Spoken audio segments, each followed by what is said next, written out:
High! আপনারা হয়তো অনেকেই চান যে এমন কোনো একটা জায়গায় আমরা আমাদের টাকা ইনভেস্ট করব যেখান থেকে আমরা সবথেকে বেশি রিটার্ন পাবো এবং আমাদের টাকার উপর ৳১ যাতে রিস্ক না থাকে। তাই আজকের এই ভিডিওটি খুবই ইম্পর্টেন্ট হতে চলেছে আপনাদের সবার জন্য। কারণ আজকে আমরা এমন দুটো স্কিমের ব্যাপারে আলোচনা করব বা দুটো ফিক্সড ডিপোজিট সম্পর্কে আলোচনা করব যেখান থেকে আপনারা বেশি বেনিফিট পাবেন। এছাড়াও টাকা নিয়ে আপনাদের ভয়ের কিছু নেই। দুটো ফিক্সড ডিপোজিট আমি বলেছি ঠিকই, কিন্তু নাম দুটোই কিন্তু আলাদা রয়েছে। তাই আজকের এই ভিডিওটি মোস্ট ইম্পর্টেন্ট হতে চলেছে, যেখানে শুধুমাত্র আমরা ক্যালকুলেশন করে এটা দেখাবো না যে আপনারা কত টাকা রিটার্ন পাবেন, কোন স্কিমে ইনভেস্ট করা যায়, শুধু তাই নয়, আদার্স কী কী বেনিফিট রয়েছে সেগুলো শুনলে আপনারা হয়তো আরও অবাক হয়ে যাবেন। তো চলুন বিশেষ দেরি না করে শুরু করা যাক। আমরা আজ আলোচনা করব দুটো স্কিমের ব্যাপারে। একটা হলো এফডি। দেখুন, এফডি আমরা সব জায়গাতেই করি, ফিক্সড ডিপোজিট বা টাইম ডিপোজিট। সেটা আপনি এসবিআইতে করতে পারেন, এইচডিএফসিতে করতে পারেন, যে কোনো স্মল ফাইন্যান্স ব্যাঙ্কে করতে পারেন, পোস্ট অফিসে করতে পারেন। তা আমি যখন আরেকটি স্কিম পোস্ট অফিসে নিচ্ছি, যেটা হলো এনএসসি, ন্যাশনাল সেভিংস সার্টিফিকেট, সেটা রয়েছে পোস্ট অফিসে, সেটা আদার্স কোনো ব্যাঙ্কে করা যায় না। তাই আমি পোস্ট অফিসের এফডির সঙ্গে তুলনা করছি। আপনারা চাইলে যে কোনো এফডির সঙ্গে তুলনা করতে পারেন এনএসসির। এবার দেখুন কেন আমি পোস্ট অফিসের এফডির সঙ্গে তুলনা করছি সেটাও আমি ভিডিওর লাস্টে বলে দেবো। সবার আগে জানতে হবে পোস্ট অফিসের এফডিতে কী কী বেনিফিট পাই, এনএসসি থেকে আমরা কী কী বেনিফিট পাবো। এরপর আমরা দেখব ক্যালকুলেশন। দেখুন, পোস্ট অফিসের এফডির কথা যদি আমরা বলি, দেখুন পোস্ট অফিসের এফডি রয়েছে 1 বছর, 2 বছর, 3 বছর এবং 5 বছরের। এনএসসি মানে ন্যাশনাল সেভিংস সার্টিফিকেট স্কিমটি হয় 5 বছরের জন্য। তাহলে আমরা শুধুমাত্র 5 বছরের এফডির সঙ্গে এটা তুলনা করব। পোস্ট অফিসে 5 বছরের এফডির কথা যদি আমরা বলি, তাহলে কিন্তু আপনারা সেখান থেকে ট্যাক্সের বেনিফিট পাবেন। হ্যাঁ, ট্যাক্সের বেনিফিট পাবেন। দেখুন, আপনারা এসবিআইতে এফডি করান বা স্মল ফাইন্যান্স ব্যাঙ্কে এফডি করান বা এইচডিএফসিতে করান বা আদার্স পিএনবিতে করান, যে কোনো ব্যাঙ্কে করান না কেন, 5 বছরের যে এফডিগুলো রয়েছে সেখানে কিন্তু ট্যাক্সের বেনিফিট থাকে। এইচটিসির আন্ডারে 1.5 লাখ টাকা ছাড় আপনি পেতে পারেন। সেরকমভাবেই যদি আপনারা এনএসসি ন্যাশনাল সেভিংস সার্টিফিকেটে ইনভেস্ট করেন 5 বছরের জন্য, সেখানেও আপনারা এইচটিসির আন্ডারে 1.5 লাখ টাকা ছাড় পাবেন। তার মানে দুটোই কিন্তু ইকুয়াল রয়েছে। এছাড়াও আপনারা এফডিতে joint account, single account open করাতে পারবেন।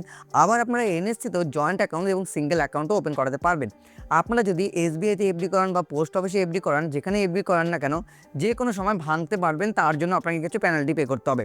এনএসসিতেও তাই, যখনই আপনারা প্রিম্যাচুরিটি করাতে যাবেন, তাহলে আপনাদের প্রিম্যাচুরিটির জন্য একটা এক্সট্রা পেনাল্টি পে করতে হবে। এগুলো ডিটেলসে আমি বলছি না এই কারণেই, কারণ এগুলো যদি ডিটেলসে আমি বলতে যাই তাহলে এই ভিডিওটি 20 থেকে 25 মিনিট হয়ে যাবে।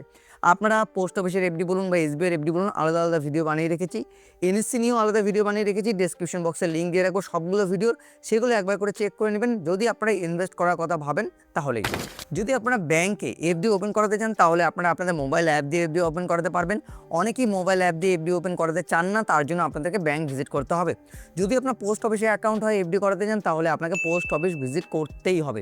আর যদি আপনি NSC national savings certificate account open করাতে চান, সেই ক্ষেত্রেও আপনাকে পোস্ট অফিসে ভিজিট করতে হবে।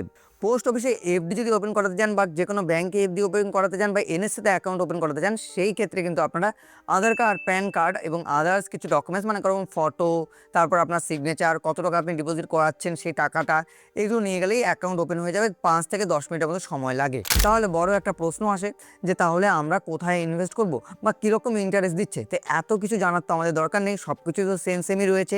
পোস্ট অফিসের এফডি বলুন বা এসবিআইয়ের এফডি বলুন বা আদার্স ব্যাঙ্কের এফডি বলুন, তার সঙ্গে এনএসসির। তাহলে এত কিছু না জেনে আমরা ইন্টারেস্টেড জানি, তাহলে তো বুঝতে পারবো কোথায় আমরা ইনভেস্ট করব। একদমই না, এখানেও অনেকগুলো ব্যাপার, যখন ক্যালকুলেশন দেখাবো তখন বুঝবেন। দেখুন, এখানে আপনারা নমিনি ফ্যাসিলিটি দুজনের তরফ থেকে রাখতে পারবেন, মানে এফডিতেও রাখতে পারবেন, আবার আপনি এনএসসিতেও রাখতে পারবেন। বর্তমানে এফডিতে একটা আদার্স বেনিফিট দেওয়া হয়, যেটা এসবিআই বা আদার্স ব্যাঙ্ক থেকে পাওয়া যায়, পোস্ট অফিস থেকে পাওয়া যায় না। সেটা হলো মান্থলি ইনকাম। আপনারা যখন এফডি করাবেন আদার্স কোনো ব্যাঙ্কে, সেখান থেকে কিন্তু আপনারা প্রতি মাসে ইন্টারেস্ট উইথড্র করাতে পারবেন। কিন্তু আপনারা পোস্ট অফিসের এফডি থেকে সেটা করাতে পারবেন না, এনএসসি থেকেও সেটা করাতে পারবেন না। এবার আসি ইন্টারেস্টেড। যদি আপনারা বর্তমান সময়ে পোস্ট অফিসে এফডি করান, মানে টাইম ডিপোজিট বা ফিক্সড ডিপোজিট করান, সেই ক্ষেত্রে আপনাকে দেওয়া হবে 7.5%। আর যদি আপনারা এই বর্তমান সময়ে এনএসসিতে ইনভেস্ট করেন, ন্যাশনাল সেভিংস সার্টিফিকেট, তাহলে আপনাকে দেওয়া হবে 7.7%। এবার এখানে অনেকে বলবে, দাদা তাহলে তো এখান থেকে ক্লিয়ার হয়ে যাচ্ছে যে আমরা এফডি থেকে এনএসসিতে ইনভেস্ট করবো, কারণ এনএসসিতে বেশি পাওয়া যায়। দাঁড়ান, এখানে একটা কথা আমি আপনাদের বলে দিতে চাই যে যদি কোনো স্কিমে বা কোনো ব্যাংকে আপনাকে বলা হয় যে 7.7% পাবেন, তখন আপনি কি করবেন? তখন তো আপনি কনফিউজ হয়ে যাবেন যে আমি এনএসসিতে করবো না ওই এফডিতে করবো। তাহলে এর জন্য বলছি ভিডিওটি সম্পূর্ণ দেখেন। আরেকটি কথা, দেখুন পোস্ট অফিসে কোনো ভাগ নেই যে সিনিয়রদের জন্য আলাদা ইন্টারেস্টেড দেওয়া হবে, এফডির কথা বলছি, এবং যারা জেনারেল রয়েছে 60 বছরের কম, তাদের জন্য আলাদা ইন্টারেস্টেড দেওয়া হবে, এইরকম কিন্তু কোনো ভাগ নেই। আপনাদের বয়স যাই হোক না কেন আপনারা সবাই 7.5%ই পাবেন। কিন্তু এসবিআই কথা বলুন বা আদার্স ব্যাংকের সিনিয়রদের জন্য আলাদা বেনিফিট দেওয়া হয় এবং সেখানে আপনারা বেশি বেনিফিট পাবেন। কিন্তু সিনিয়রদের জন্য আমি আলাদাভাবে একটা ভিডিও নিয়ে আসবো, যেখানে আমরা আলোচনা করব যে কোথা থেকে আপনারা বেশি পেতে পারেন। যদি আপনারা জেনারেল হয়ে থাকেন, 60 বছরের কম হয়ে থাকে, তাহলে 7.5% সব থেকে বেশি পোস্ট অফিসেই দেয়। অন্য কোথাও আপনারা ঘেটে নিয়ে দেখে নিতে পারেন যে 7.5% বর্তমান সময় কেউ দিচ্ছে না এফডিতে। তাহলে চলুন ক্যালকুলেশন দেখি কোথায় ইনভেস্ট করে আপনারা সব থেকে বেশি প্রফিট নিতে পারেন। দেখুন, ক্যালকুলেশনে যেটা আমরা বোঝাবো আপনাদের, আমরা ফিক্সড ডিপোজিট করেছিলাম। কোথায় করেছিলাম? আমরা বলেছিলাম আমরা পোস্ট অফিসে করতে পারি বা আমরা যে কোনো ব্যাংকেও করতে পারি ফিক্সড ডিপোজিট। সেটা আপনারা আপনাদের মতো করে ভেবেচিন্তে নেবেন যে কোথায় করলে আপনাদের বেশি সুবিধা হবে। যদি আমরা ফিক্সড ডিপোজিটে 1 লক্ষ টাকা ইনভেস্ট করি, সেই ক্ষেত্রে বর্তমানে যেটা ম্যাক্সিমাম ইন্টারেস্ট রেট দেওয়া হচ্ছে 7.5%, এবং আমি আপনাদের বলেছিলাম যে এটা কিন্তু জেনারেলদের জন্য সবচেয়ে বেস্ট। আপনি যে কোনো ব্যাংকে যাবেন, যে কোনো জায়গায় গিয়ে আপনি একটু যদি চেক করেন ফিক্সড ডিপোজিটের বর্তমান জেনারেলদের ইন্টারেস্ট কত, যাদের বয়স 60 বছরের কম, তাহলে আপনারা বুঝতে পারবেন। সেই ক্ষেত্রে যে রিটার্নটা আপনারা পাবেন 1,38,567 টাকা। তার মানে দাঁড়াচ্ছে এই 38,567 টাকা আপনারা ইনকাম করতে পারবেন, তাই তো? মানে আপনারা এই 5 বছর, টাইম পিরিয়ডটা আমি এখানে লেখা নেই, আমি টাইম পিরিয়ডটা আপনাদেরকে লিখে দিচ্ছি। টাইম 5 বছরে আপনারা এই টাকাটা ইনকাম করতে পারবেন। এবার এই এনএসসি মানে ন্যাশনাল সেভিংস সার্টিফিকেট স্কিমে যদি আপনারা ইনভেস্ট করেন, এটা কোথায় রয়েছে? এটা শুধুমাত্র পোস্ট অফিসে রয়েছে, এটা অন্য কোথাও আপনারা ইনভেস্ট করতে পারবেন না। সেই ক্ষেত্রে যদি আপনারা 1 লক্ষ টাকা ইনভেস্ট করেন, 7.7% ইন্টারেস্টেড দেওয়া হচ্ছে, আমি আগেই বলেছি। সেই ক্ষেত্রে 1,44,903 টাকা আপনারা রিটার্ন পাচ্ছেন। তাহলে আপনারা এটা শুনেই ভাববেন যে তাহলে আমরা এনএসসিতেই ইনভেস্ট করব, আর কোথাও ইনভেস্ট করব না, আর দেখার দরকার নেই। দাঁড়ান, একটু দাঁড়ান, এখানে একটা ব্যাপার রয়েছে যে আমরা এখানেও কিন্তু টাইম এই 5 বছরই, হ্যাঁ, এখানেও টাইম 5 বছর। তো সেই ক্ষেত্রে পোস্ট অফিস থেকে বা যে কোনো এফডি থেকে এনএসসিতে বেশি রিটার্ন দেওয়া হচ্ছে, তাই এনএসসি বেটার। এবার এখানে একটা প্রশ্ন আসে, যদি আপনি কোনো এক জায়গায় 7.7% ইন্টারেস্ট রেটে ফিক্সড ডিপোজিট পান, মানে এফডি পান, তাহলে কীরকম রিটার্ন আপনি পেতে পারেন এই 7.7% ইন্টারেস্ট রেটে 1 লক্ষ টাকায়? তখন কিন্তু যে রিটার্নটা আপনার দাঁড়াবে, সেই রিটার্নটা কিন্তু সেম দাঁড়াবে, এটাই দাঁড়াবে 1,44,903 টাকাই দাঁড়াবে।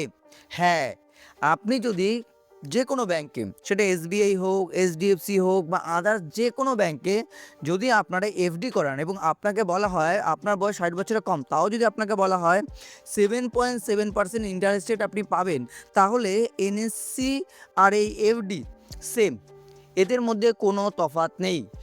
এটাই বোঝানো ছিল যে ইন্টারেস্ট রেট দিচ্ছে, তার উপর ডিপেন্ড করছে আপনি কীরকম রিটার্ন পাবেন। আর যদি আপনারা সিনিয়র হয়ে থাকেন, এটা মনে রাখবেন, আপনারা যদি সিনিয়র হয়ে থাকেন তাহলে কিন্তু আপনাদের জন্য এই প্ল্যানগুলো বেস্ট নয়। সিনিয়রদের জন্য আলাদা অনেক প্ল্যান রয়েছে, মানে আপনার বয়স যদি 60+ হয়ে থাকে, তাহলে আপনারা যে কোনো এফডিতে ইনভেস্ট করতে পারেন, যেখানে 8 থেকে 9%-এর কাছাকাছি দেয়, বা 7.90 বা 7.80 এরকম দেয়। যদি আবার আপনি দেখেন যে সিনিয়র হয়েও আপনি 7.7%-এর নিচে পাচ্ছেন, তাহলেও কিন্তু এনএসসি বেস্ট। এবার আপনি আগে নিজেরা কম্পেয়ার করবেন যে আপনারা যেখানে এফডি করাচ্ছেন, সেই এফডিতে আপনার প্রফিট রয়েছে কি না, মানে আপনারা ইন্টারেস্টেড কী পাচ্ছেন এবং এনএসসিতে ইন্টারেস্টেড কী পাচ্ছেন, দুটো ক্যালকুলেশন করে দেখবেন। দেখার পরে যেটা আপনাদের সুবিধা মনে হবে সেখানে ইনভেস্ট করতে পারবেন। বাকি সব ট্যাক্স বা আদার্স বেনিফিট কিন্তু সবগুলোতে একই রয়েছে। তো আশা করবো এই ক্যালকুলেশনটি দেখার পর আপনাদের মধ্যে এটা ক্লিয়ার হয়ে গেছে যে আপনারা কোথায় ইনভেস্ট করবেন, কোথায় বিনিয়োগ করে আপনারা সবথেকে বেশি বেনিফিট পাবেন এবং কোথায় বিনিয়োগ করা উচিত। বর্তমান সময় প্রতি 3 মাস অন্তর অন্তর ইন্টারেস্ট রেটে পরিবর্তন হয়। আমি অফিসিয়াল ওয়েবসাইটের লিঙ্ক ডিসক্রিপশন বক্সে দিয়ে রাখবো। ইনভেস্ট করার আগে আপনারা সবসময় যাচাই করে নেবেন কীরকম ইন্টারেস্ট রেট দিচ্ছে।